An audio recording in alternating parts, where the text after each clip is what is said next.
Isipin mo to. Nagreklamo ka sa trabaho na meron ka habang yung trabaho mo ay pinapangarap ng iba. Minsan naiinis ka sa anak mo sobrang kulit. Pero yung iba, nangarap na magkaroon ng anak. Hindi mo gusto yung bahay na meron ka. Pero marami ang nasa kalsada. Wala mo lang matuluyan.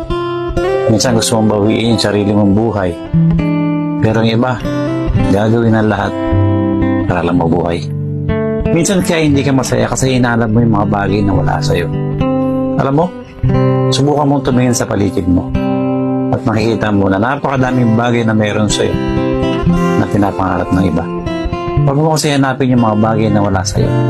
Sa halip, magpasalamat ka sa mga bagay na meron ka. Baguhin mo na yung kaisipan mo.